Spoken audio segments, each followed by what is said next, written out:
You're watching BCTV. We're all about Branford.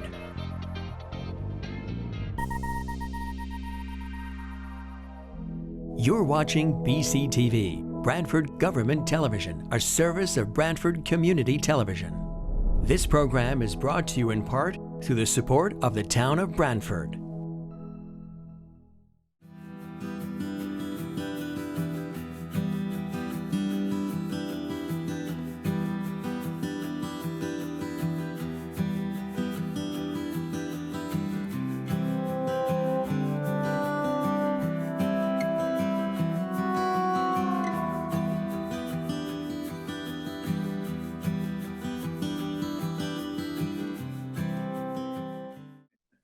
Again, my name is Harry Smith. I'm the town planner in Branford, and I want to welcome you to tonight's meeting. We are holding this meeting as part of an ongoing work to develop a state-mandated affordable housing plan, which must be in place by June of this year. The format of the meeting tonight will consist of a presentation for about 3/4 of an hour or so. Questions and comments entered into the chat area of the screen from those on Zoom will be taken up after that. And for those following on BCTV, we'll be taking comments through January 17th, that's next Monday, at planning and zoning, that's all one word, at branford-ct.gov. This address is also in the planning and zoning department section of the town website, and I'll put a screen up so you can see it if you want to take a picture of it. If you want to make a comment that way. I did see a question somewhere about whether this is being recorded. It is being recorded. It is actually being live streamed on BCTV, as I mentioned, and will be available, I believe, as a downloadable stream from that service. And that service is also accessible from the town website. So it is being recorded. I will go and hit record on my side to make sure I've got it on. Recording in progress. And let me put that slide up quickly so folks can see that.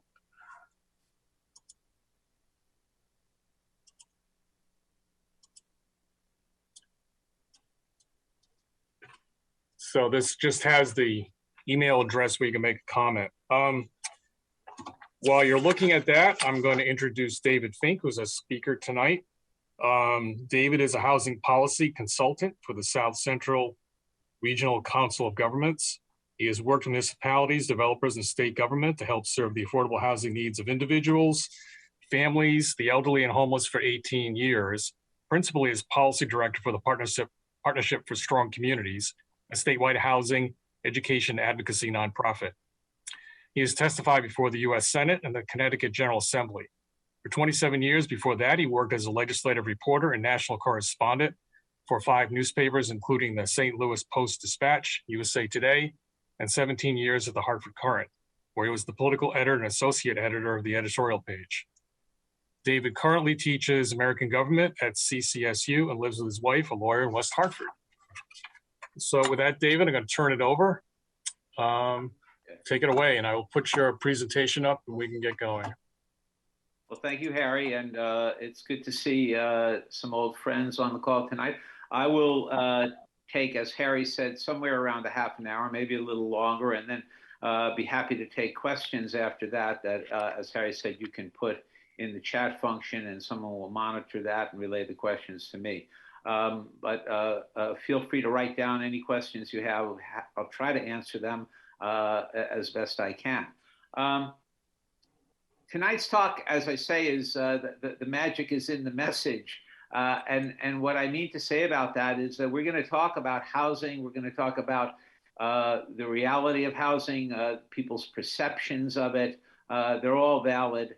Housing is as fundamentally important as anything in our lives. If you have a home that you can afford and works for you, it's great. And if you don't, if you have a home that is not affordable to you and doesn't meet your family's needs, that can really be a problem. So we will move along here. We're going to talk about how to talk about it, because really tonight the conversation is about how the residents of Branford can talk to each other about housing and communicate it and communicate their wishes, their needs, their feelings about it. Because like I say, it's on the one hand, quite simple. On the other hand, it's a complicated subject. So we'll try to get into it tonight. Next slide, please, Harry.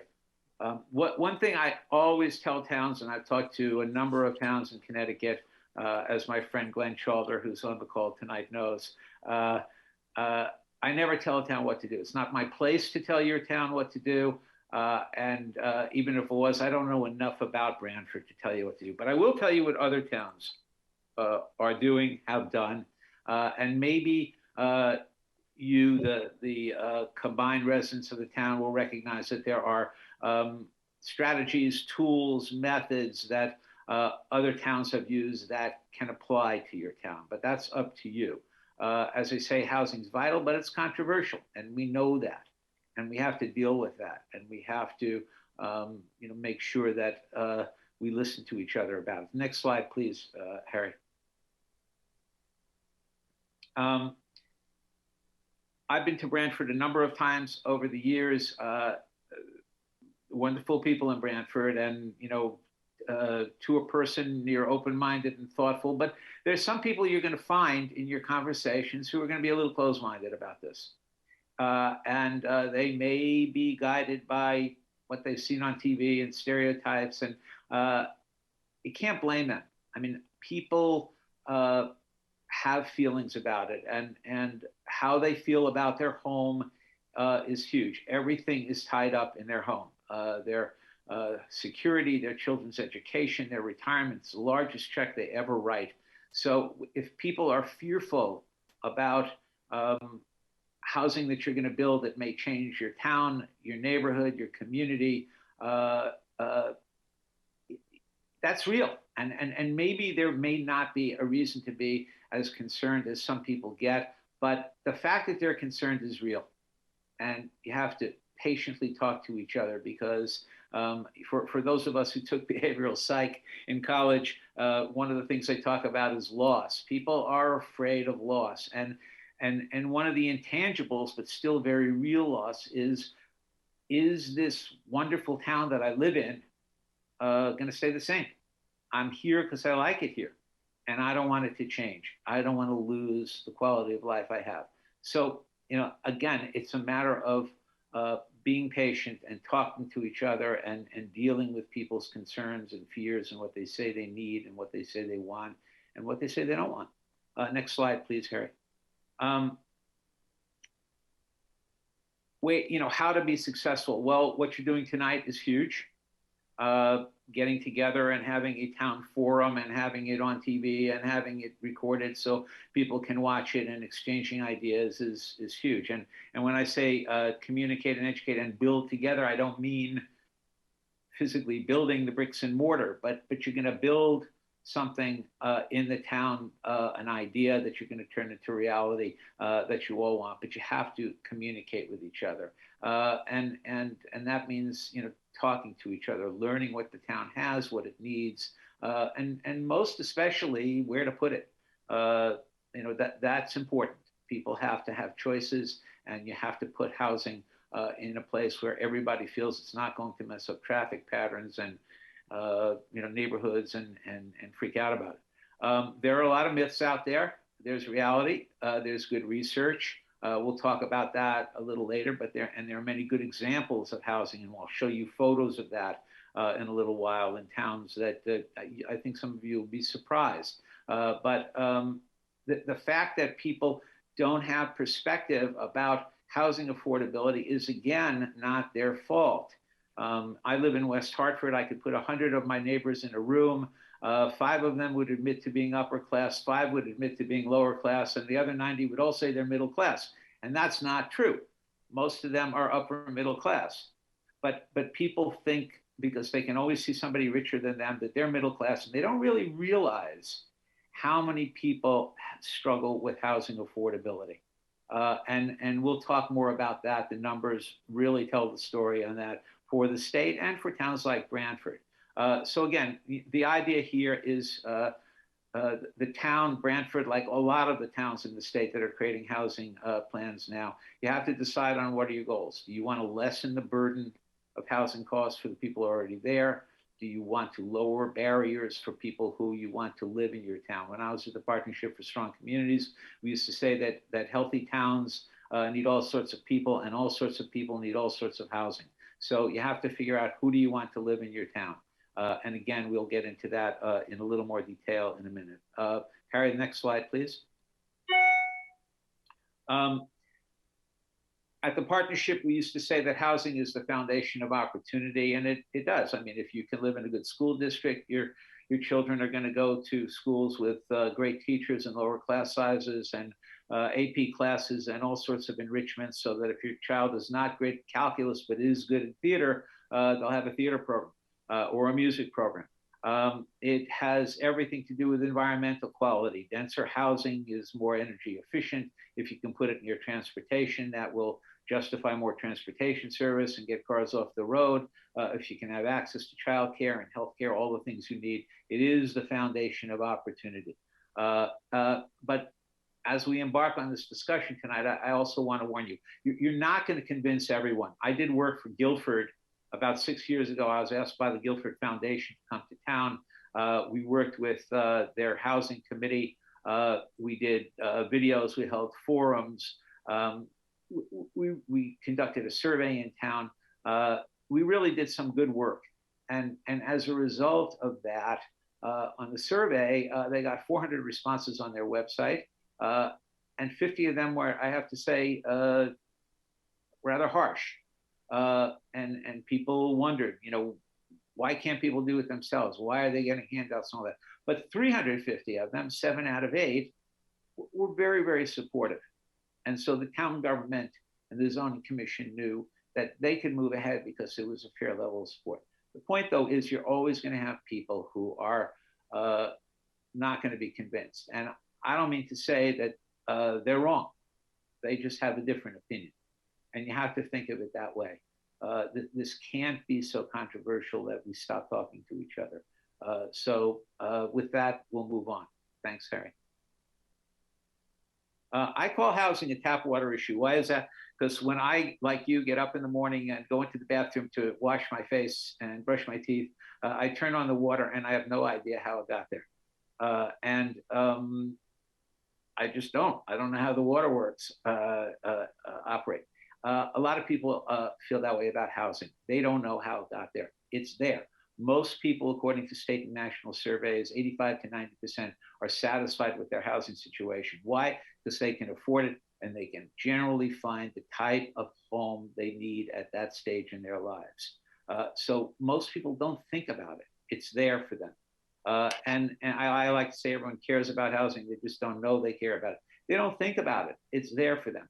But you know, the first time that people find out that there's not the housing option they need, it's when, you know, often when parents get divorced and dad wants to see the kids every other weekend and every Wednesday night, and suddenly wants to rent an apartment nearby and can't find one, and realize, well, where is the rental housing in town? Well, it's not there. And other people are finding that out now, especially since about 2010. And that's doesn't really have to do with the Great Recession so much as a demographic kind of moment when millennials started reaching home buying, marrying, childbearing years, and baby boomers, their parents, started reaching retirement, downsizing years. And suddenly they all wanted multifamily housing at the same type of unit.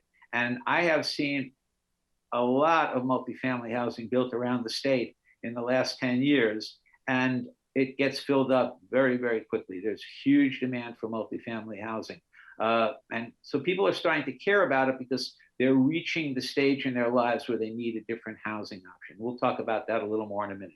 Harry, next slide, please. So why do towns seek to create more multifamily homes, sometimes with income restricted units? Well, as I said, the market is demanding it. Property tax revenue comes from homes that are highly valued, and multifamily housing is something the market wants right now. Like I said, lots of demand. Towns also want it because it will attract future buyers to the town. I once heard a statistic that 94% of us rented at one time in our life. I don't know where that comes from, and I generally don't talk about it, but I think if we told everybody on this call, we all had an apartment at some point. And that was because we needed to get on the housing ladder on one of the lower rungs. We couldn't just go buy that great house that we wanted right away. And that's the way towns who, when you get right down to it, are in competition with each other to attract buyers to their town, to bid up the prices of single family homes in the town. That's how you get there. My wife and I, as the same, moved to West Hartford. We rented here. We found out that we liked it here. We found a doc and a dentist and a school and friends and clergymen, and decided to buy here. And that's how people decide to stay in a town. And so that's the second reason. You can increase shoppers for merchants. The more people you have in town, living especially near commercial areas, the better merchants do. You can provide key workers for important jobs. A lot of people recognize that they would like to have their police, their firefighters, their teachers live in the town. For a state like Connecticut that bounces back and forth between the seventh and eighth oldest state in the nation, and a town like Branford, which has a higher than average median age, you'll want to have nurses' aides and others who can support people who want to age in place. They're going to have to live in town or live close by. So that's another reason you want workers there. And then, if people are insecure about their housing, in other words, if they're paying a lot of money for housing, and Branford, like other towns in the state, does have a lot of people who are burdened by their housing costs. One unanticipated expense, mom losing her hours at the department store, dad getting laid off, a broken water heater, or a broken carburetor, can suddenly mean that you don't miss the rent. You miss the rent, and people are under pressure, and they need the food pantry, or they need social services in town, and that affects everything in town, including policing. Harry, next slide, please. Why do towns seek to create more income-restricted units to residents' interests? Well, as I say, elderly people like to, if they can, not go to the nursing home and want to age in place. They need maybe a different home than they're living in right now, or have lived in for the past 40 or 50 years. Especially baby boomers, when they want to downsize and not have to shovel the snow and rake the leaves anymore. Kids after college and graduate school want to come back to the town they grew up in, and parents want to see them. They don't want to just see them for Christmas and Easter. They want to see them, every other Sunday for the football game, or come over for Sunday dinner. And then, as I say, if you want certain people to live in the town who can't now, you want to provide that kind of opportunity. Harry, next slide, please. So again, it's in everyone's interest. If the housing's too expensive, you're not going to get potential buyers moved to town. It's going to hurt your local economy. Your merchants are not going to have as many customers, and the municipality is going to see the grand list not grow as fast as you want, and that relates to property tax revenue. And if the revenues don't go up, you either have to increase the mill rate or reduce services, or both, and that's not good. So it's good to have a healthy housing stock. It's good to have churn. It's good to have people who want to live in the town, and to do that, it's good to have a range of housing options in the town, if you can decide on, as a town, what you want and where you want it. Next slide, Harry. Just a little bit about Connecticut's current housing situation. We have expensive housing in Connecticut, 6th in median monthly housing prices. And, as I say, if housing's expensive, it's because people can pay those prices. We're second in what is called the Gini coefficient. That, I won't bore you, it's a measure of wealth disparity, but the basic idea is that we're second to New York, a big difference between the wealthiest people and the people with the least money in town. And like everything else, if you have a lot of people with money, they can drive up the costs of all goods and services, including housing, which is fine for them, but not as good for the people who don't have as much money and can't afford some of those goods and services. Statewide, 48% of renters and 32% of homeowners are what are called burdened by their housing costs. HUD defines that as paying 30% or more of your housing, of your income on housing. I know when I was young, probably a lot of you, my folks told me that I should not spend more than 25% of my monthly pay on rent. Good advice. HUD puts it at 30%. But as you can see, half the renters and almost a third of the homeowners in the state are burdened by their housing costs. And that's bad because for them, they're spending so much on housing, they don't have a lot left over for food, clothing, transportation, healthcare, childcare, the other things they need. The numbers are quite similar in Branford. I think the latest numbers I saw were 46% of renters and 31% of homeowners. Last point on here, I did research that took a look at the Connecticut Department of Labor website. Believe it or not, there are 680 or so occupations in Connecticut. And about half of them don't make what's called the housing wage. That's calculated every year by the National Low-Income Housing Coalition. Basically, the housing wage, $27.37 an hour, is what you have to earn in Connecticut. It comes to about, as you see here, $57,000 a year. That's what you have to earn to afford a typical two-bedroom apartment in the state. And about half of those occupations don't pay the housing wage. So as you can see, it used to be that, you know, for an individual, $57,000 was enough money to live on. Well, it is, except you're paying a lot for housing and you don't have as much left over. Harry, next slide, please. Generally, a lot of towns don't have the housing stock that they need. Again, not their fault. It's because of the way Connecticut grew. The cities have been around for centuries, but about 2/3 of the towns in the state built 40% or more of their housing stock from 1970 on. Why? Because people like me, baby boomers, were then in their 20s and wanted to buy single family homes. And so a developer would buy a 40-acre cornfield and he'd put 40 single family colonials on it, and they'd sell in about 4 or 5 weeks, and everybody was happy. They had their home, the developer had his money back and a profit, and that was that. But that's the point, that most of the towns built a lot of their housing in those 2 decades, but very much from 1970 to 1980. So as a result, about 3/4 of the town in the state have very skewed housing stock of 70% or more single family. Just not a lot of multifamily. Some towns in the state have over 90% single family homes, not a range of options for people. And not, therefore, don't have enough rungs on the ladder for people to get in. And a lot of it's not near transit. There are 43 towns in the state. Branford is one of the lucky ones that has access to mass transit. A lot of those towns are finding that if they can put housing near transit, that's a good place because density is a bit more tolerable there, and you don't have to spend as much square footage and money creating parking spaces, because a lot of people who live near transit don't want cars anymore. Typically younger people who feel like if they want to go skiing in Vermont for the weekend, they'll rent a car or get a zip car, but otherwise they just as soon take a train or an Uber. And like I say, many towns are responding to these new needs, and a lot of them are up there. That's not an exhaustive list. Harry, next slide, please.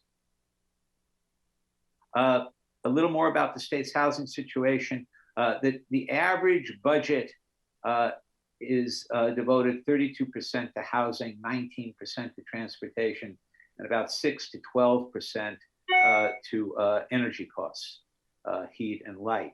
But as you can see, housing is the largest part of that. Significantly, if you live within a half-mile of a transit station, that 19% for transportation goes down on average to 9%. And that's really good for people who can live near transit, because that extra 10 percentage points can be spent on more housing, more food, more clothing, some of those other necessities. 30 municipalities in the state have housing stock where 10% or more is income restricted units. In other words, units that are guaranteed to remain affordable, either because there's a deed restriction or because there's a housing voucher or a rental assistance payment certificate attached to it, or because they were built with subsidized financing, and the deal for the developer was that he had to make a certain portion of those income restricted. So again, 30 municipalities have housing stock where 10% of it or more is income restricted. The other 139 have less than 10%. The next point is really, really important. I know some of you have heard about the United Way of Connecticut's ALICE study. ALICE is an acronym that stands for Asset Limited Income Constrained Employed. This is a study that United Way in Connecticut and the United Ways in about 15 other states have done. And what the study does is it looks at something called the survival budget. It's what someone must earn to basically afford the necessities in that particular state. In Connecticut, to afford the basic necessities, housing, transportation, insurance, childcare, healthcare, it's $28,000 a year for an individual, $32,000 a year for an elderly person, and $90,000 a year for a household of four.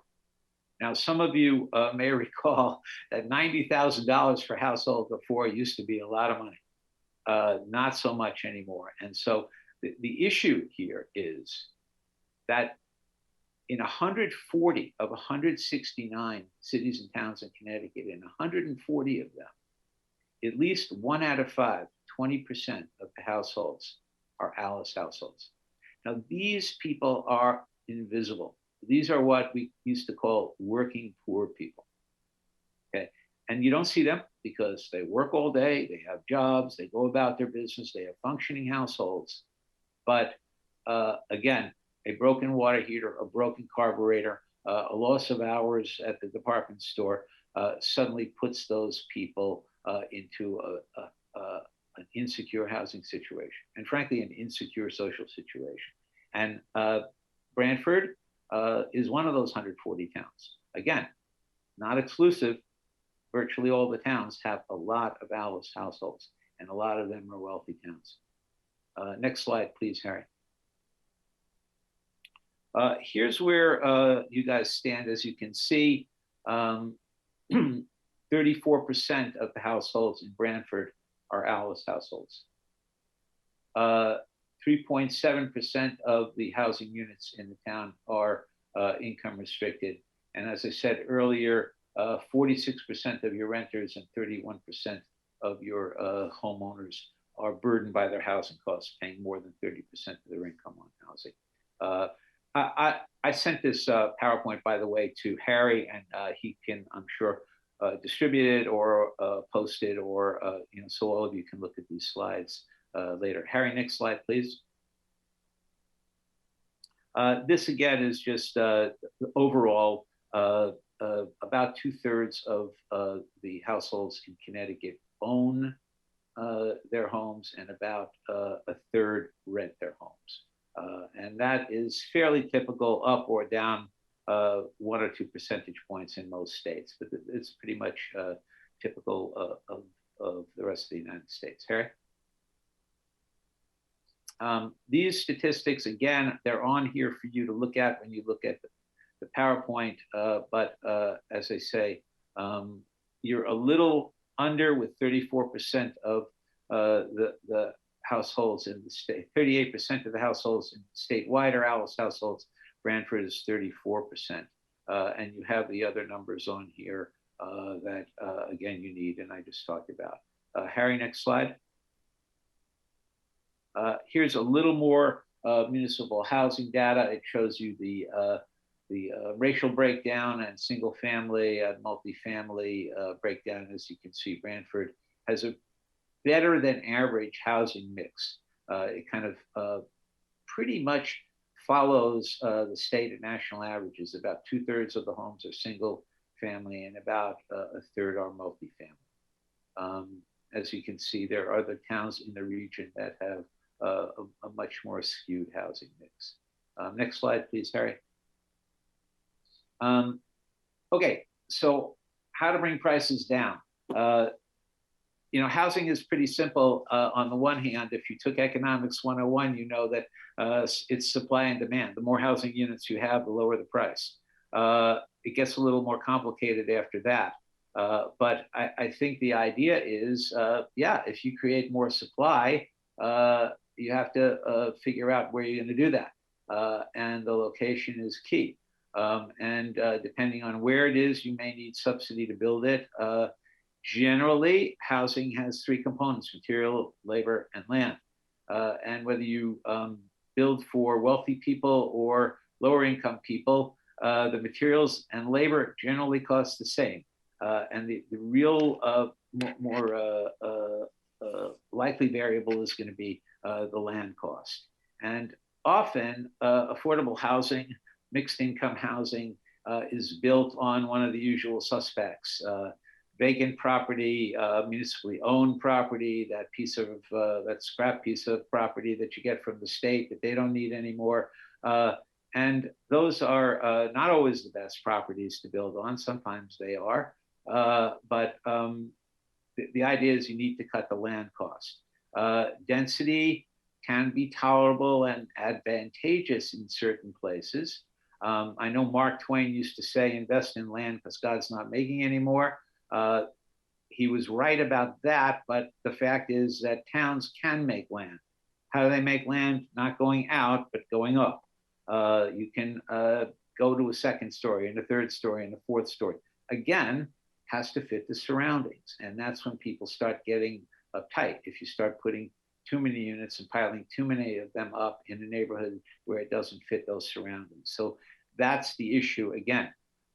Density is tolerable. It's important because for a developer who buys a piece of land, if he can split the land cost around more among more units, he can lower the cost for each unit of housing that he builds. Affordability, conversely, is not as valuable in some places. If you build an affordable unit for anyone, I suppose that's good. But if it's far away from services and schools and jobs and training and transportation and childcare and healthcare, and the person who buys it has to buy a $500 clunker that gets 8 miles to the gallon and breaks down every 2 weeks, I'm not sure you've done him much of a favor. So it's really good to put density, if you can, near the train station, near the town center, along a commercial strip. And I'll talk a little more about that in a while, what some towns are thinking about doing. Harry, next slide, please. Again, so making progress, you got to let the people in the town shape it. I know that Glenn is working on your affordable housing plan. You couldn't have a better person doing that. 13 of the SCROG towns have hired a Boston consulting firm called RKG, and they're doing it. But in each case, and I'm sure Glenn would and Harry would agree with this, this is not a plan that's being written by town officials or town consultants. It ought to be a plan that's being written by the residents of the town. And that's why you have a forum like this, and that's why comments are invited, and that's why you should keep talking about it, because the plan is best when the residents have input into it. And that's what you're doing tonight. And you're going to share what you learn, I hope, in conversations around town. A number of towns have created housing committees. I've worked with the Guilford Committee, the Madison Committee, the Woodbridge Committee, North Haven is creating a committee. I talked to the New Haven Affordable Housing Committee the other night.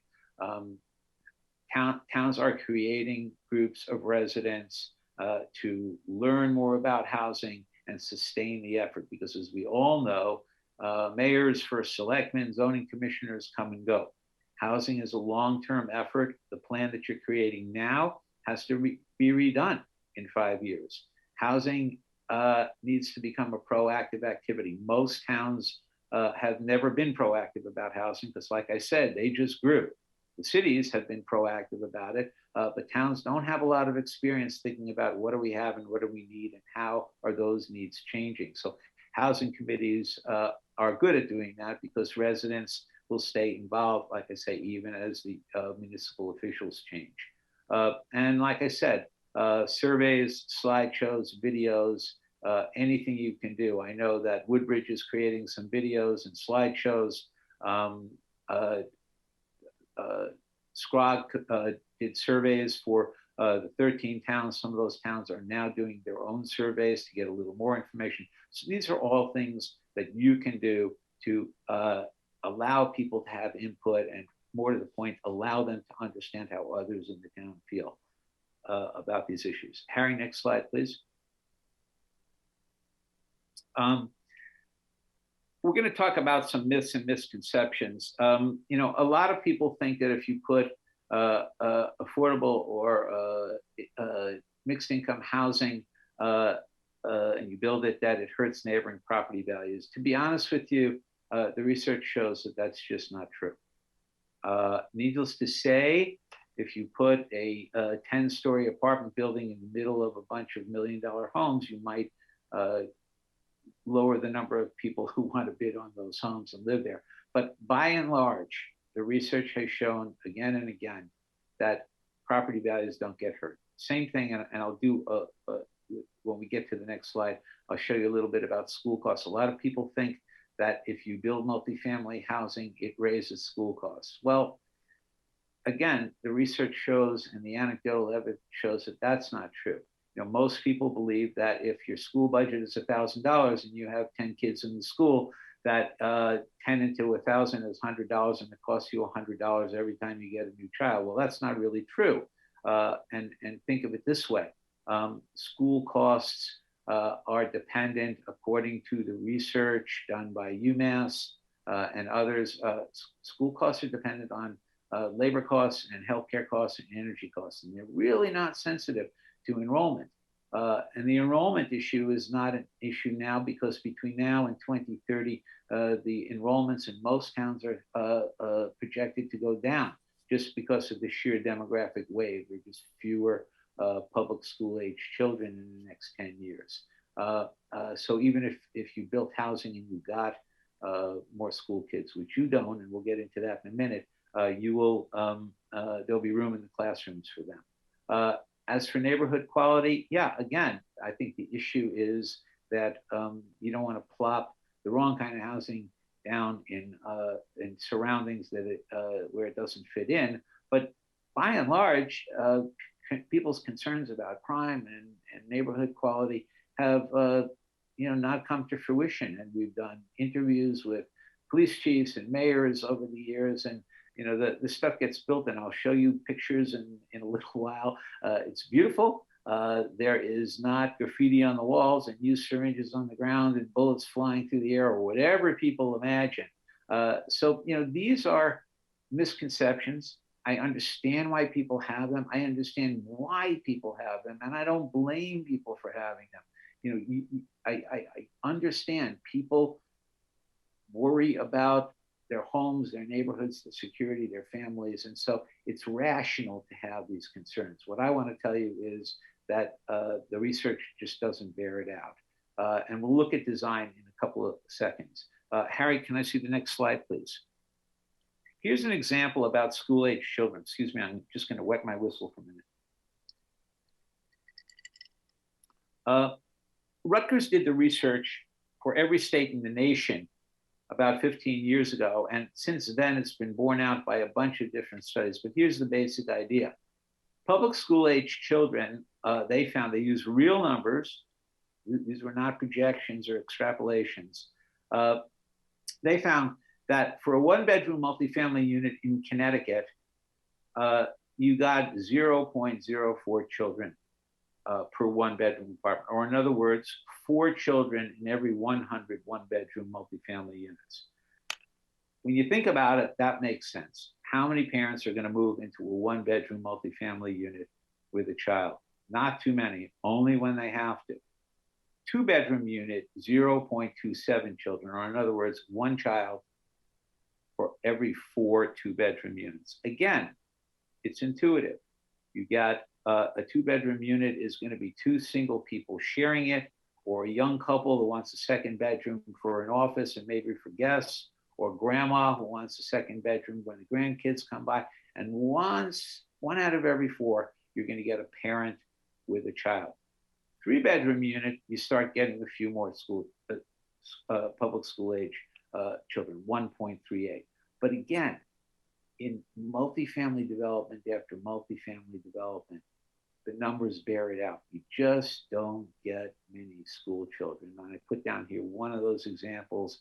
You guys can check with Mark Barnhart in Fairfield. He's got the numbers, but again, they just didn't find many school-age children for multifamily units. So again, I understand people believe that because people repeat it, but it's not true. Next slide, Harry, please.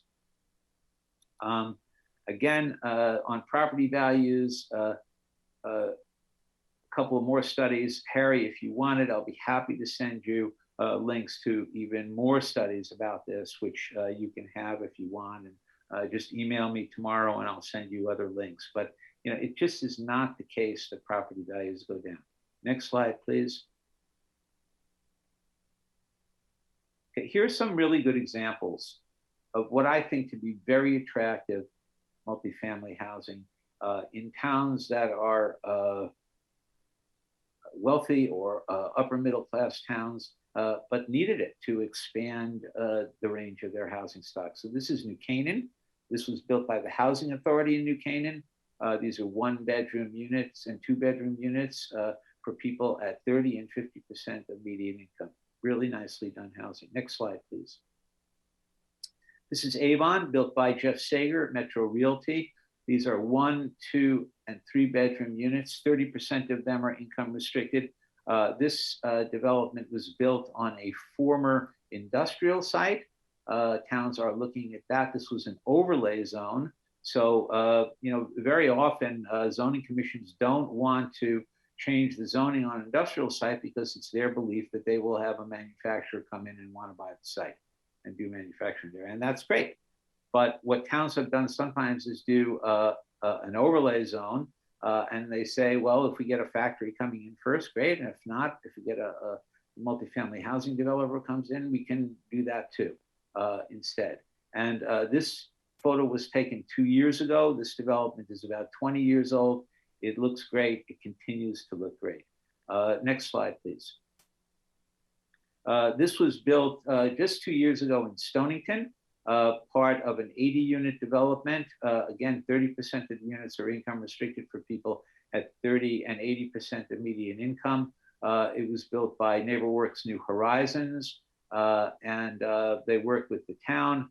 Interestingly enough, I worked with Rob Simmons there, the former congressman who was then the first selectman. Half of these towns that I'm showing you, and frankly, half of the towns around the state have Republican mayors or first selectmen. The other half have Democrat. They're no different. Fiorello LaGuardia used to say there's no Republican or Democratic way to pick up the garbage.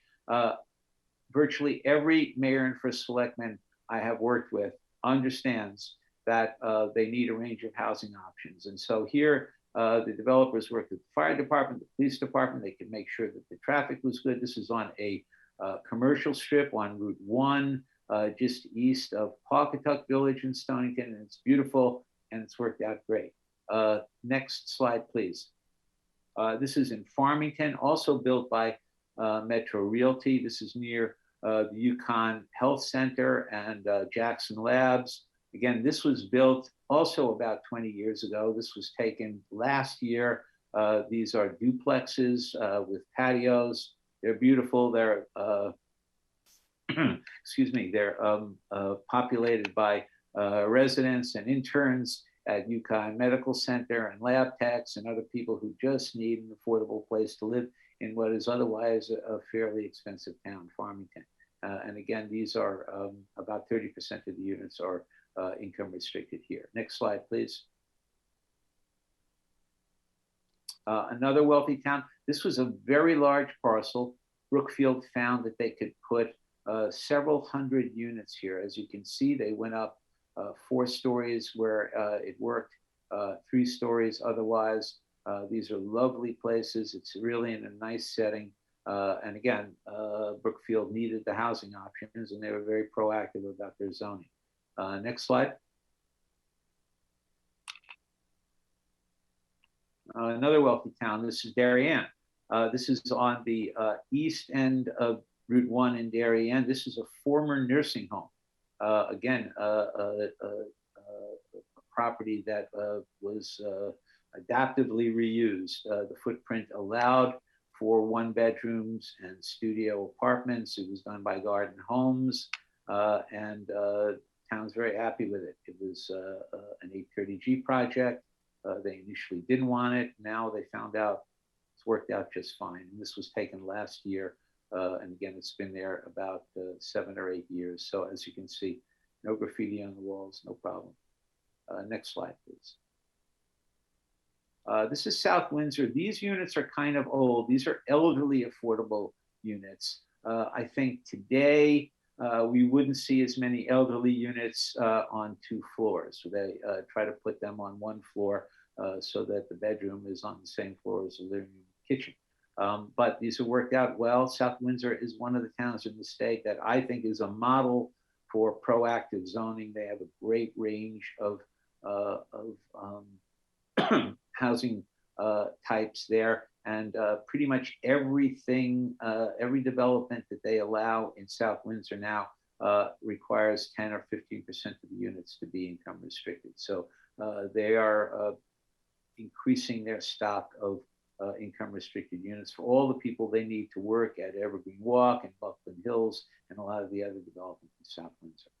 Next slide, please. This is Fairfield. This is up against the Bridgeport border up near I-95. This also was done by Garden Homes. This is about 64 units. 30% of them are income restricted. This is one place, I will admit, where I went to a 1-bedroom unit and found a mother and her daughter living there. That's all they could afford.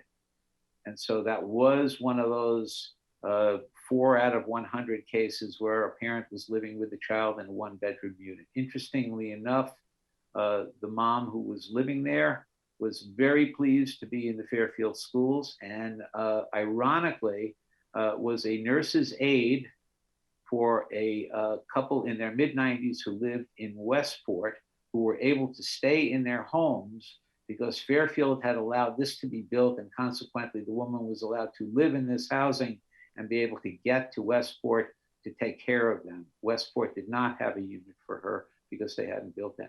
Next slide, please. This is Wallingford. This is pretty interesting. This is was done by Verna Builders. Liz Verna is a very quality builder in Wallingford. This is right near the Oakdale Theater, or I think it's called the Toyota Oakdale Theater now, near the Merritt Parkway. These are 84 3-bedroom freestanding condominiums. People who buy these units have a radius of about 10 feet around the house that they take care of and do the landscaping. Otherwise, the lawns, the streets, all the common areas are taken care of by the association. Again, 30% of these units are income restricted. And again, this was taken 2 years ago. The development's been there for 20 years. It's really a model community. And again, another example of the kind, little different type of home that towns have allowed to be built. Again, this is in Wallingford. Next slide, please. So, you know, the point really is that, you know, housing is, you know, I used to say when I worked at the partnership that I wasn't really in the housing business, I was in the opportunity business. And that's because, you know, parents and children, if you can live in a town that has high resource schools, your children are going to do well. The proof of that was a study that was done for the Rand Corporation by a woman named Heather Schwartz. She looked at Montgomery County schools, and they allowed 15% of their units to be income restricted. It allowed a lot of working class people to move into those homes in Montgomery County, which has great schools. And guess what? Heather Schwartz found that the reading and math scores went up. So that's, you know, just pretty simple to understand. If you have to go and can only afford to live in a town where the class sizes are large and teachers aren't experienced and there aren't as many enrichments and honor classes, child is not going to do as well. Next slide, please. So town has to ask itself some questions. Do you have residents burdened by housing costs, and how much is that a priority to change? Is there a range of supply to allow people who want and need to move to town? You will look at, and I'm sure Glenn is looking at this, the inflow and outflow of workers in a town. If you have a net inflow of workers, that may mean that those people would like to live in town. They work in your town, but they can't afford to live in your town. So do you want those people to be able to live in your town? Again, that's really up to the residents to decide. And then what resources can we offer? Can you put housing near transit? Can you find other places? Do you want to offer high resources schools to people who want to live in Branford? Next slide, please. These are important questions towns need to answer. What is affordable housing? A lot of people don't understand that. When I'm asked that, it sounds to me, to some people, like I might be a wise guy or that I'm begging the question. I say, well, affordable housing is housing people can afford. Someone who makes $50,000 might be able to afford a certain kind of home, but is not going to be able to afford the home that somebody making $100,000 can afford. And somebody making $100,000 can afford a better home than that $50,000 person, but not afford a home that somebody making $200,000 can afford. So the question is, there are all sorts of affordability levels, and that's why towns seek, if they can, to create a range of housing options. How important is small a affordable housing? People say, well, we have housing here that seems affordable. Well, the question then is, affordable to whom?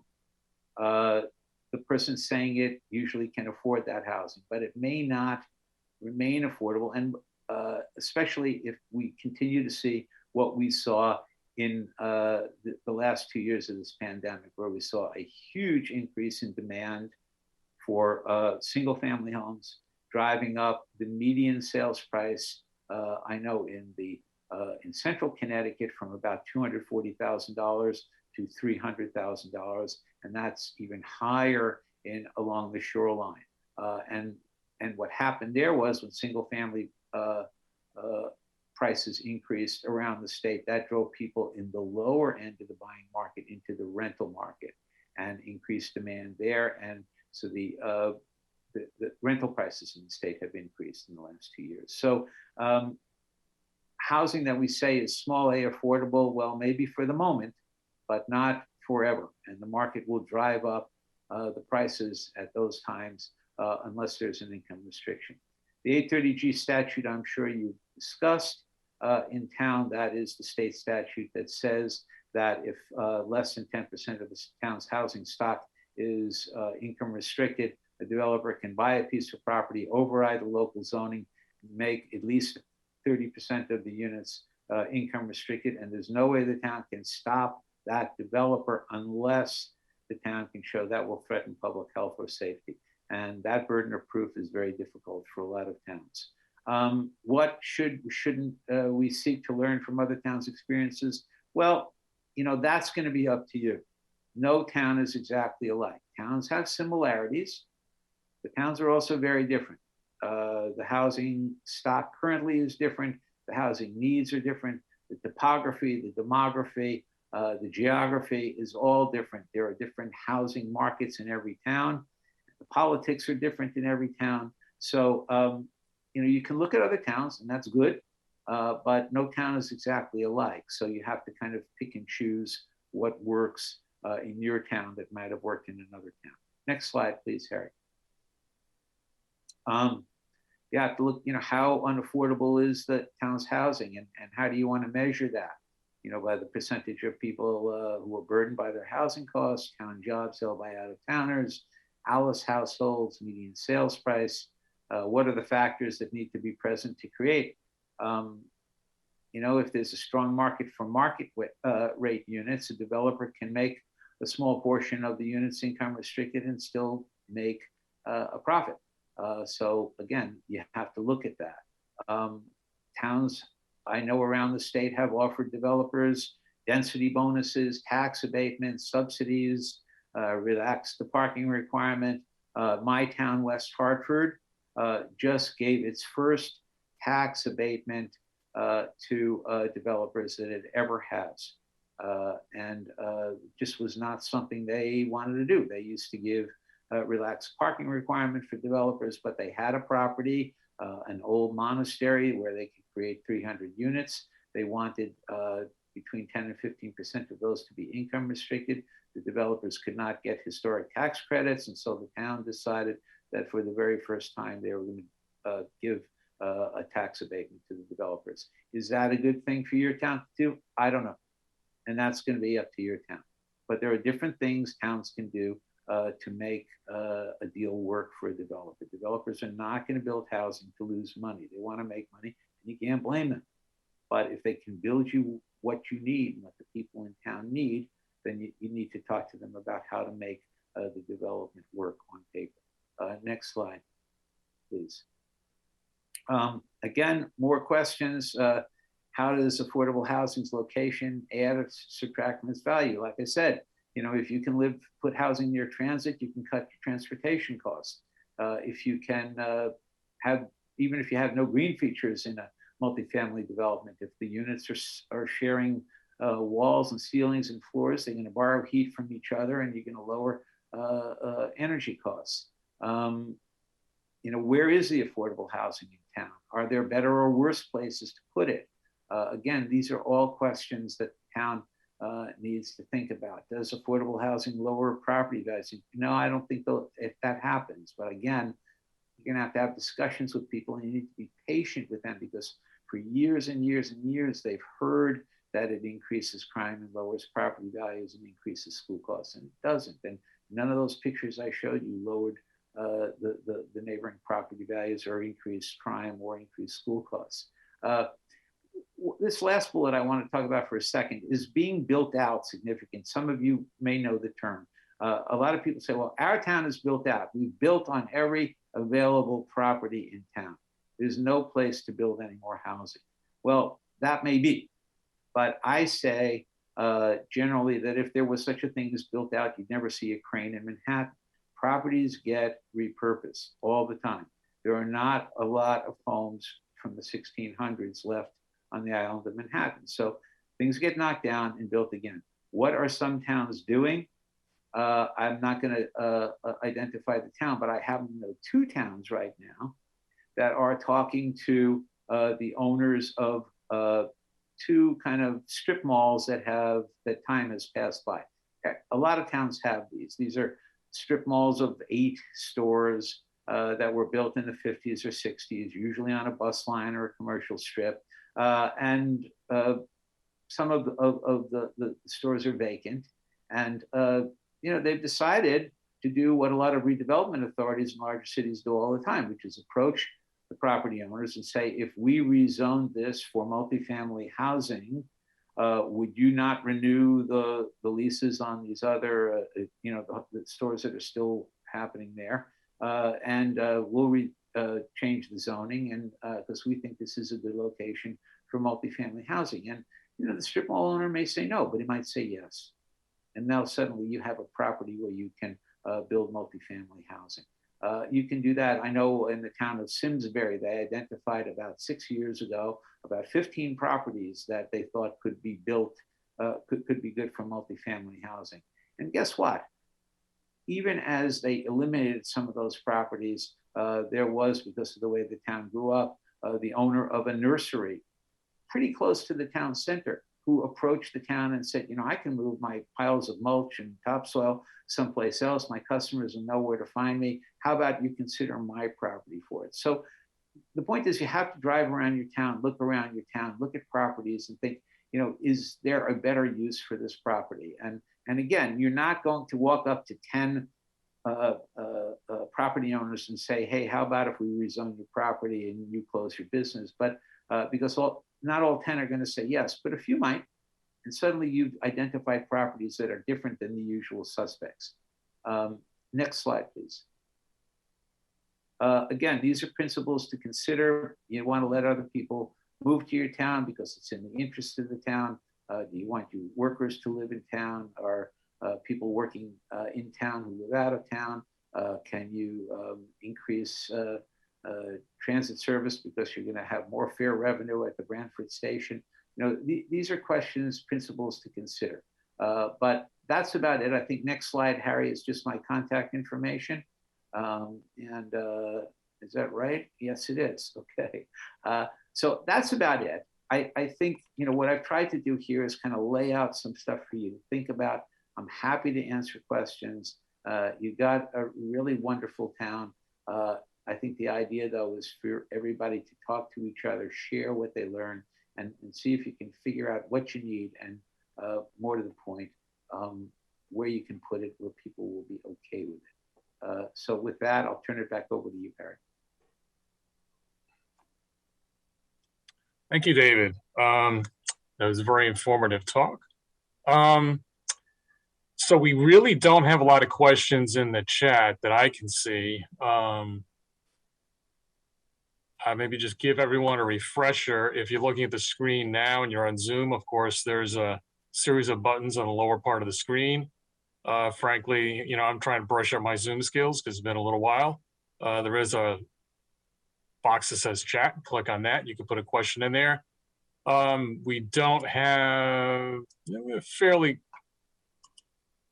we don't have a totally unwieldy number of people. So I think we could open it up to raising hands and doing questions that way if that's more comfortable for people.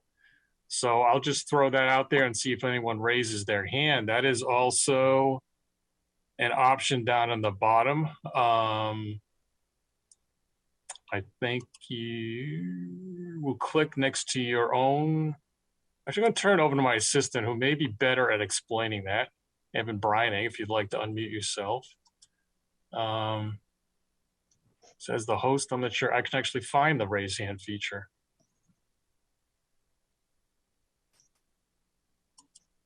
It looks like we do have one question. Ah, good. All right. From Karen, and that is, what is the next step for interested Branford residents to pursue affordable housing?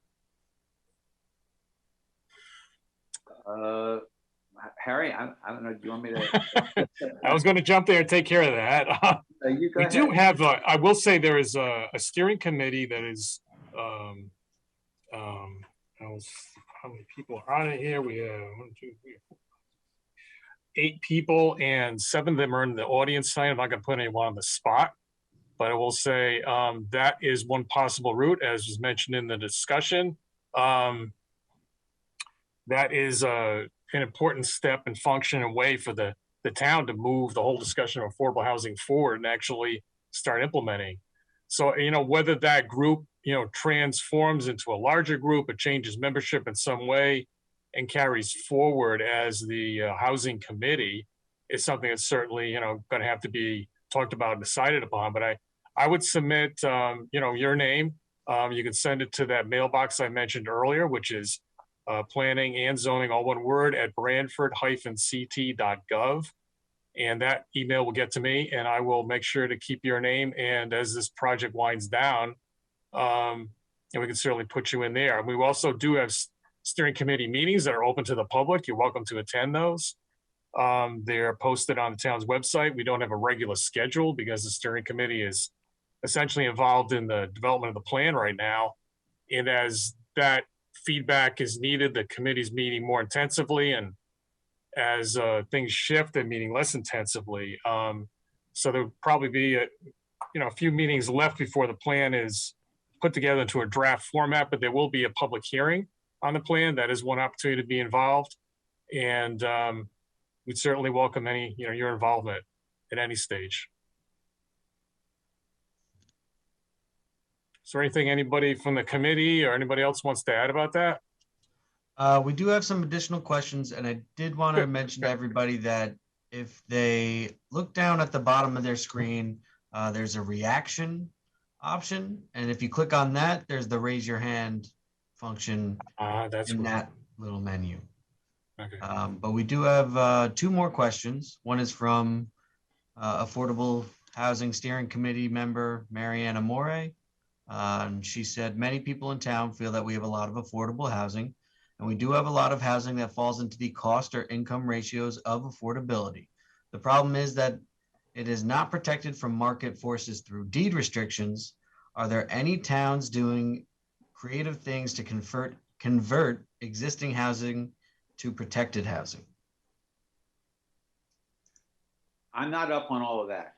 I think that I have heard some of that, but again, often that is tied to what's called preservation, and often town developers and property owners of large apartment buildings will need financing to upgrade their homes, and the way they do that is they can get that financing from HUD, from the Department of Housing, and they agree to attach rental assistance payment vouchers to them or to otherwise restrict that. But I can get you information on that, and I can get that to Harry, and we can get that to the committee.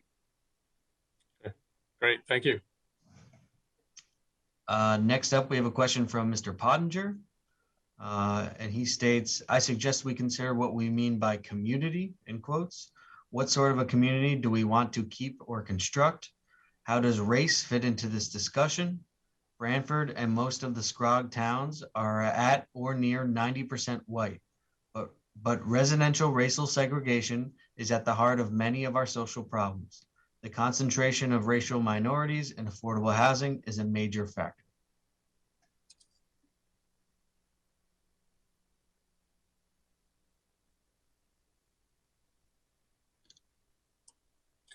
I'll jump in for a second. I think that certainly, you saw the data on Branford. There's no denying that that's a factor in our situation here. I don't personally see as town planner that the town sees itself as an exclusive community. What we may or may not be doing proactively about that is something that probably merits a lot more discussion.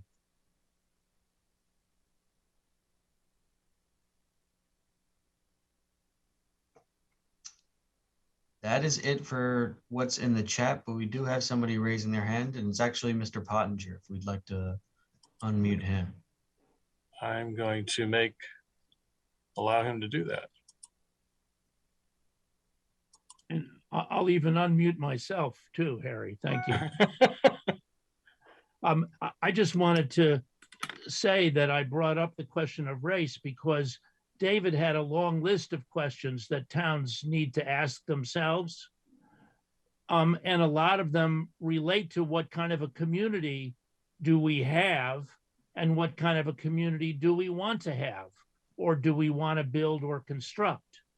And a lot of the discussion around affordable housing is about protecting community and not destroying community and so forth. And I just think that race is such an important issue on subjects of housing as well as social problems, that if we want to have an honest town discussion about community and about housing, that race has to be part of the discussion. And I'm not out to proselytize about that. I'm just saying I think it needs to be part of the discussion, and it ought to be on the list of questions that towns ask themselves. What kind of a diversity and along what kinds of dimensions do we want in our town? We want diversity of incomes. We want diversity of family compositions. We want diversity of races and ethnicities. Those are questions I think that should be on the table as part of this discussion, even though they're controversial and sometimes explosive. That's all I wanted to say. And I thank you for the opportunity to do that. Thank you.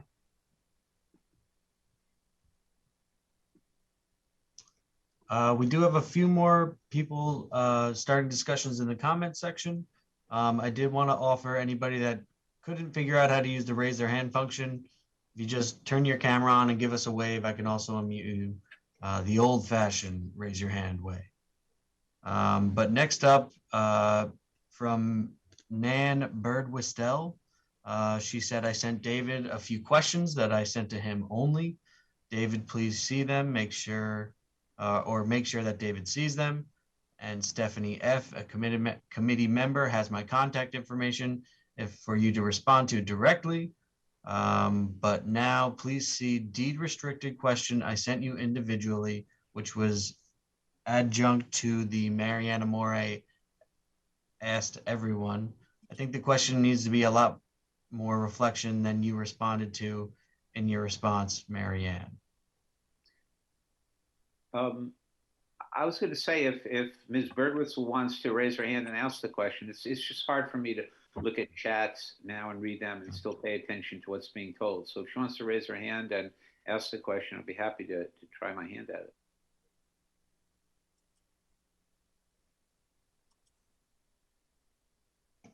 Here she goes.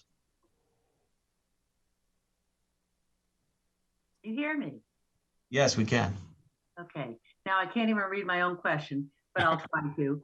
I think the deed restriction issue needs to get a lot, we need to think a lot more about it, a lot more deeply about that. I said there are towns like Branford that have tons of affordable housing, like trailers or whatever, but as those are not deed restricted, they don't get counted at all as affordable housing. So I think we need to step back and truly think thoughtfully about how to not let developers and towns slip out of their affordable housing obligations, but at the same time get a true picture of and credit for how much housing in a town is truly affordable. I mean, I think it's a double-edged question that's not a quick answer. I think we really honestly need to step back and think about how we evaluate the true amount of affordable housing that's in a town, understanding that if it's not deed restricted, it can't be promised forever. On the other hand, it really is housing that's available. You know, so I'm not saying that you have an answer right now. I'm just saying I think it needs to be thought about how to take into account. There's towns like Branford who really do have a lot of affordable housing. There's other towns who really don't. And I think those should be treated differently and evaluated differently. But I also think you have to step back and think about what loopholes will be created by not having deed restrictions. I think there's got to be a balance that we have to step back and be thoughtful about. Well, this is what I meant about small A affordable housing. You know, we can say that there is a lot of affordable housing in a town, or you know, that's affordable to a lot of people. The question is, affordable to who? The idea of income restriction says this is always going to be affordable for somebody making whatever, 50% of the median income, 60%, 80%. That's the reason for deed restrictions that are typically about 30 years. When I went to testify before my town zoning commission when they built Blueback Square, they said, well, you know, we have, you know, a bunch of one-bedroom units that are $1,200 a month, and those are affordable. And I'm thinking, well, not really, not to everybody at $1,200 a month. And the fact is they remained about $1,200 a month for about 3 months. And then the rents went up because there was so I'm thinking that you are kind of answering, there's kind of two different questions involved, and you're answering one of them. And you and I are not going to solve this tonight, you know, but one is what's affordable, like affordable, who says, right?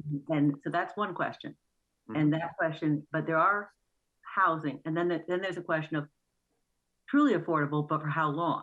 Those are two different questions. The question you answered was what's really affordable, and the question is if it's really affordable.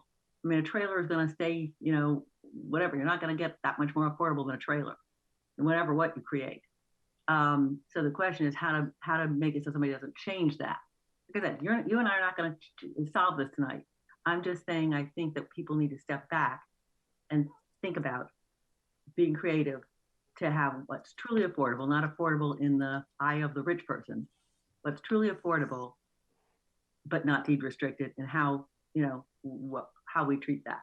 I'm not saying there's an answer tonight. I'm just saying I think we need to step back and think about it. Mm-hmm. Yep. That's it. Thank you, Nan. I think Mariana More would like to respond. I just want to sort of sum up.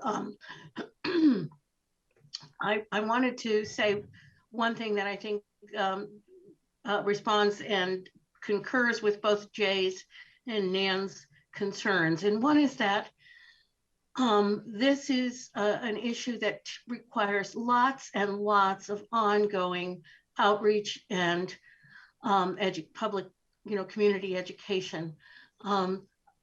David, you may not remember me, but we worked together in Old Saybrook through Hope Partnership. I do. And I was hoping that Ferry Crossing would have gotten on the list, but we built in Old Saybrook when I was working out there 17 units. And David was a tremendous help to us, but we had in place a small nonprofit, and my job was just to do outreach and education. That's all I did for 3 years. I was not a developer. And it takes a long time to dispel the myths and worries, and it has to be part of our plan. It has to engage at many levels, lots of different civic and community organizations and people, and meeting with small group. It just to encompass the issues and the solutions is a very because people are so connected to the issues of their housing at wherever they are in life. It causes a great consternation when you talk about housing.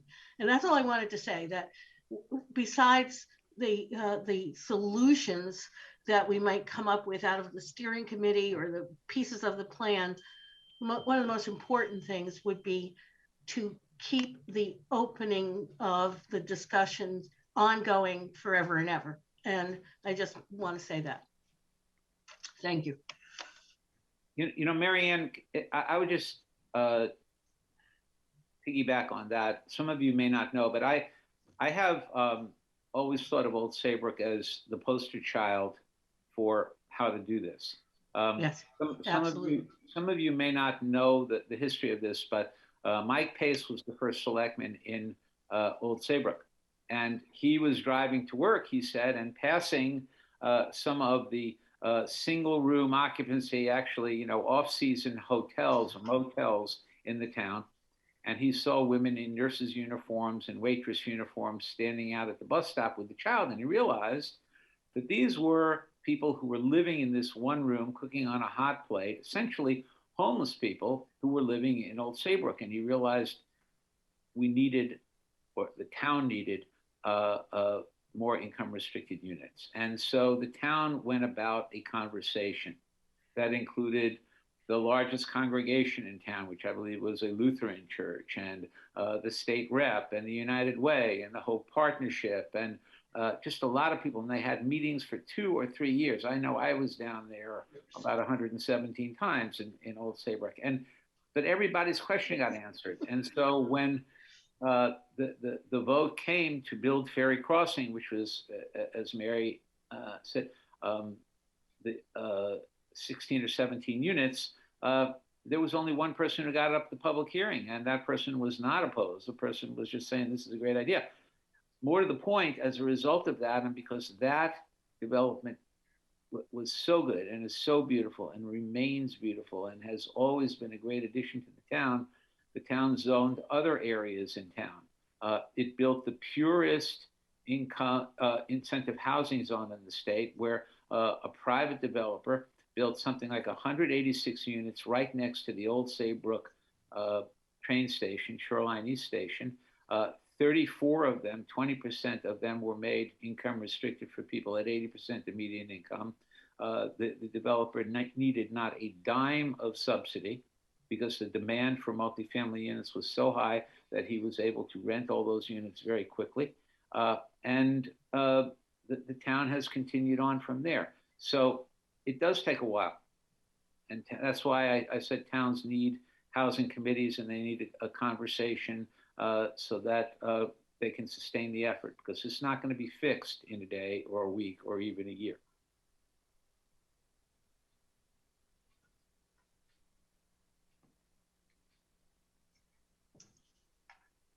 Next up, we have Kate.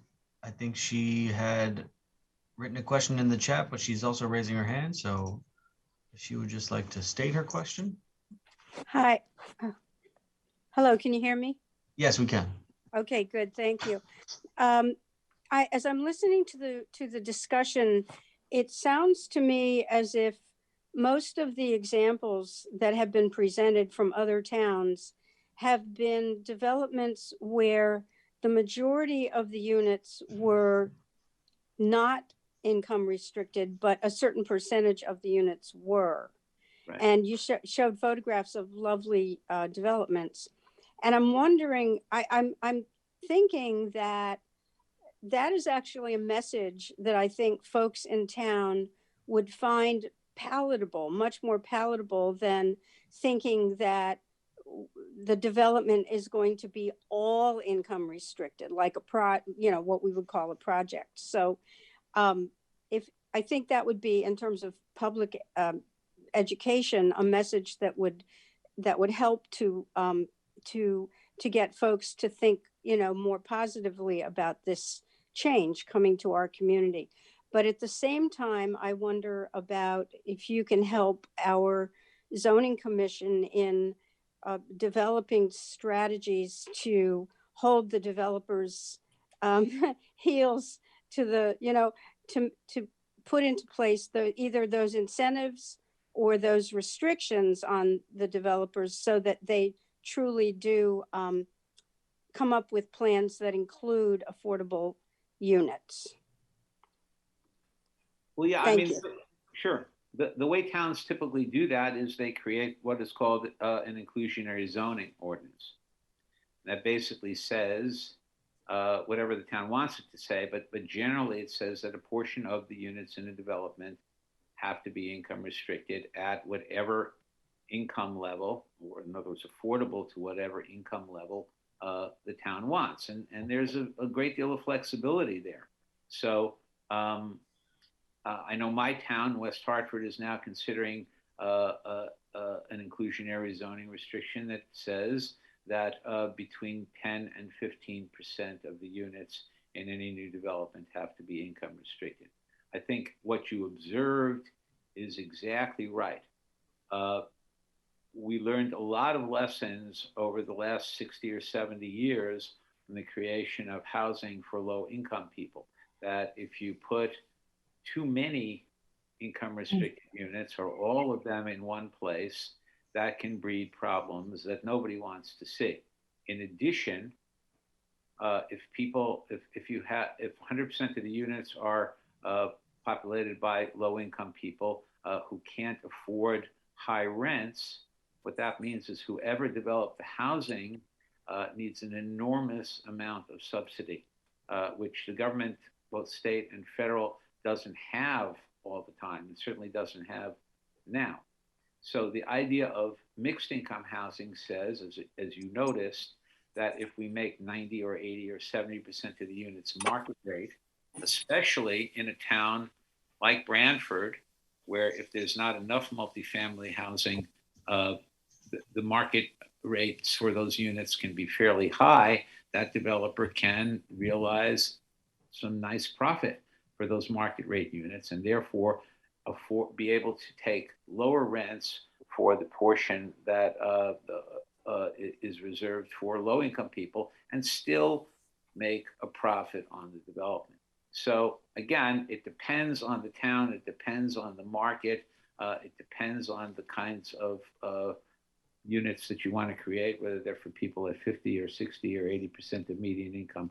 But yeah, the way to do it is to not make all of the units income restricted, even though you may need all those units. The way to make the unit more fiscally possible, easier to finance, and more politically palatable for the community is to make only a portion of them income restricted. I might interject, if I might. We have not adopted an inclusionary housing ordinance. That is something that I think is being considered in the development of the affordable housing plan. Whether that will be a recommendation or not, it's not clear yet. We do have an incentive housing development overlay zone, and I think that was mentioned by David in terms of the project at Old Saybrook. You may not even know, I mean, it's a fairly invisible development, but there is a little cul-de-sac off West Main Street across the McDonald's near sort of the crest of the hill there. Back there was Branford Hall, which was a training institute. There is still a self-storage facility. There were 2 office buildings, parking lot, and an empty lot. The 2 office buildings weren't doing very well. Developer owned them, proposed creating an incentive housing zone development out of it. That was very successful. This was a couple of years ago. Since then, he has taken the vacant lot all the way in the back, and that is nearing completion. And a 3rd phase has just been approved. And the grand total is approximately 120 housing units, and 20% of those are affordable per the 80% guidelines of that section of state law created that incentive zone and housing zone development as a vehicle. So we're doing things. I mean, things are being done. Certainly more can be done and more is being looked at. But I just wanted to let folks know that that type of project actually is happening in town. And there's another project came in as a planned development district, and there will be a small number of affordable housing units created as part of that as a result of a request by the Planning and Zoning Commission. So things are happening.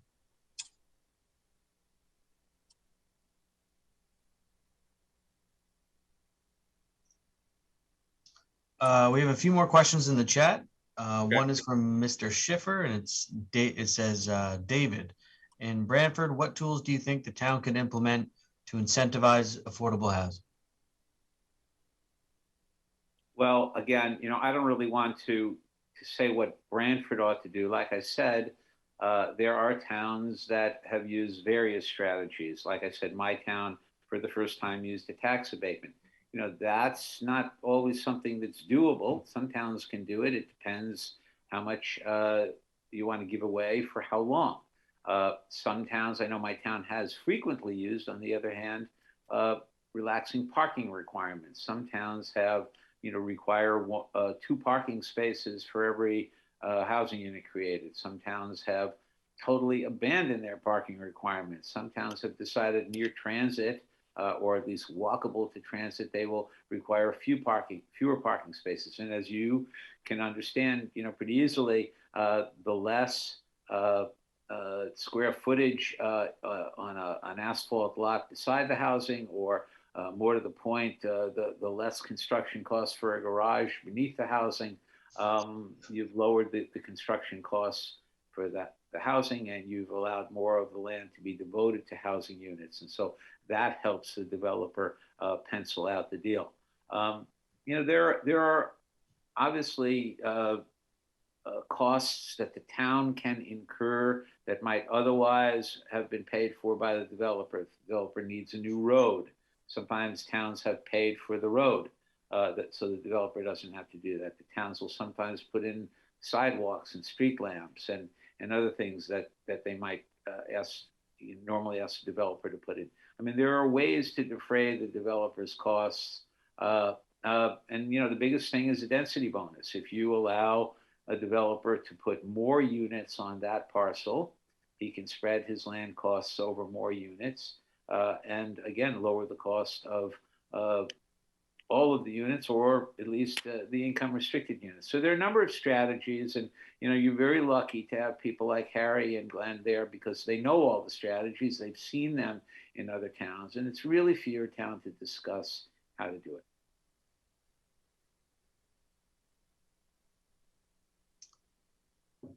We have another comment. This one is from Karen, and she says, another possible route to increasing affordable housing is to change zoning to allow for accessory housing units.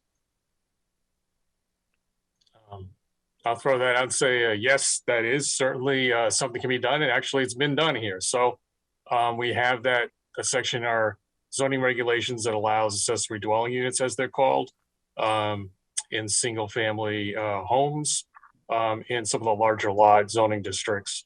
That's the approval process has to go to the Planning and Zoning Commission, but essentially I can't remember anyone that's been turned down. There's been some tweaking of some applications and designs, but that's about it. So that is definitely something that the town has underway.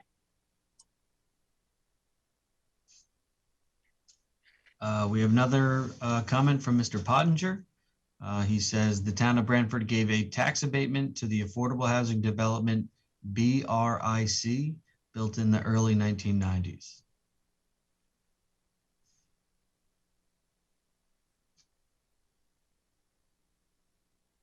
And I think that's it for, oh, no, we have another one. This one is from Julia Downs. Encouraging accessory housing units through improved and clear zoning is an excellent idea. Thank you, Julia.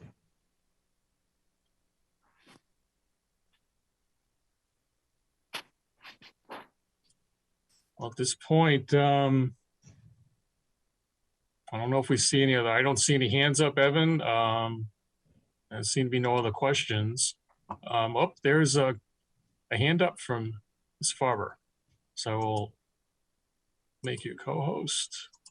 So you should be able to go ahead, Stephanie. Okay, thanks. I just wanted to remind people that of what you said in the beginning, Harry, that the ad hoc committee that is working on this housing plan is, we don't have regular meetings, but we do have meetings, and they can be open to people who are interested and have learned a lot from David's and from their work, but especially having heard David's wonderful the comments today. And, you know, maybe you could put on the website when we are having our next meeting, it will be by Zoom. So people can join. Yeah, I will definitely do that. We have been posting the agendas, and we'll try and do that so there's a little more advanced now warning, but we can absolutely do that. We have a few more comments in the chat section. Ms. Birdwhistle said, accessory apartments are a great way to increase affordability, but they don't count towards a town's affordability ratio unless deed restricted. Right. We have been doing that.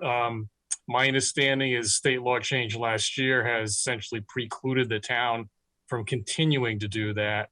I believe as of the end of this current year, it's my understanding. So we may get a couple more. We've certainly had several in the past couple of years, but that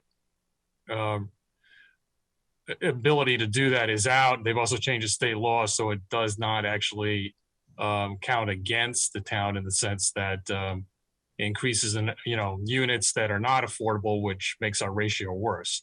But we did think of that, and the commission wanted to do that and had done that, but that's an avenue that's not closed off.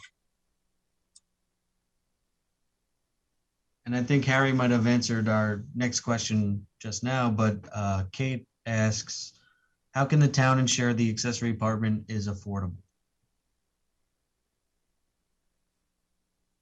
Yeah, there's really no way we can do that going forward that I understand.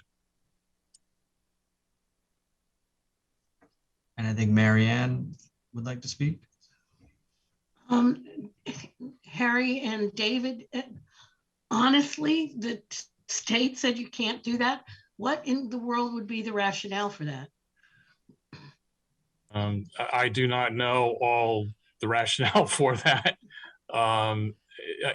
There is a provision now in state law that provides for accessory dwelling units to be as of right for any single family home unless a town opts out. The Planning and Zoning Commission in this town has decided to pursue opting out, largely because it feels like it has lost control over when and where affordable housing units might be, accessory dwelling units could be created, particularly in areas along the beach communities where there's very tight, high densities and parking issues, and those areas with denser zoning and single family homes chock-a-block have been precluded from having an accessory dwelling unit. And the commission wanted to keep it that way. They certainly want to see more of them. They just don't want to see them done in a way that impacts neighbors and creates problems. So it's still possible, but it's just not as of right. They would still have to come before and present a plan. Is that right? That's my understanding of the way the commission wants to handle it. That's not about affordability, right? No, I mean, that part of it's off the table. I don't believe communities have the ability to have that as a tool in their toolbox any longer, is my understanding of the state law change.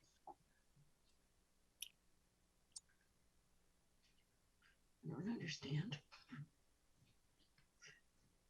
We have some additional questions in our chat section.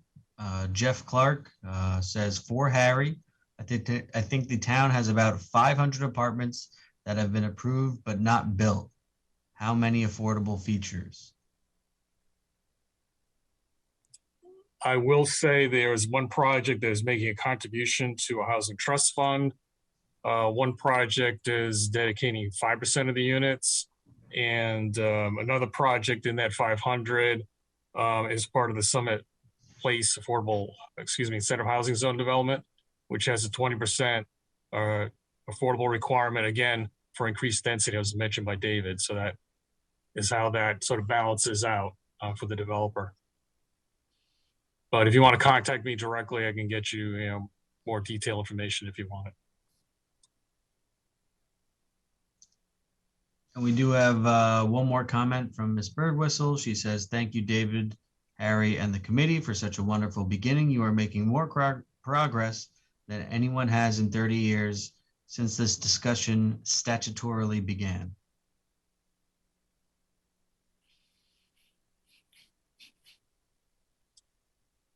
Well, that's great. I'll just say thank you to that comment on behalf of everyone. I hope it keeps going forward. And, the steering committee that's working on the plan has also been a, incredible factor in moving it forward.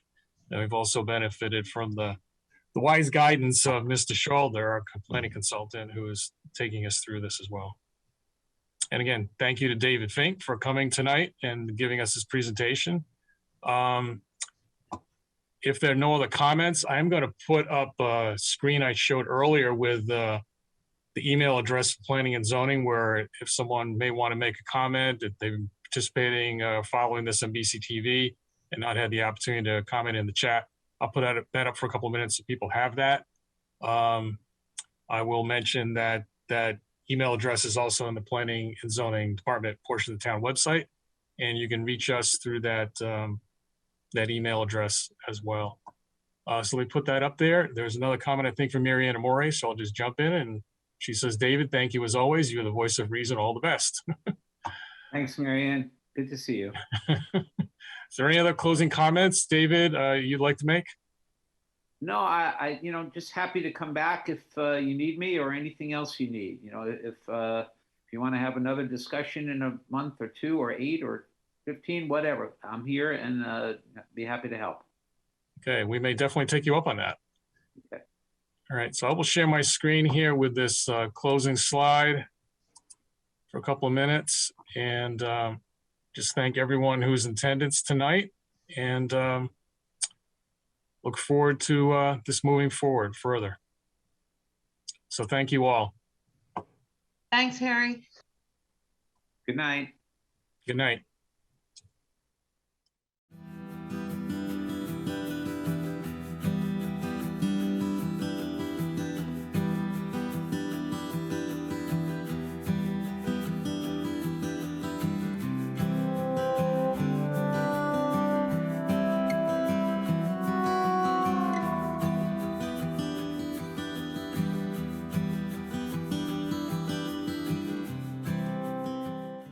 This program was brought to you in part through the support of the Town of Branford. Watch town meetings and other videos on demand at branfordtv.org.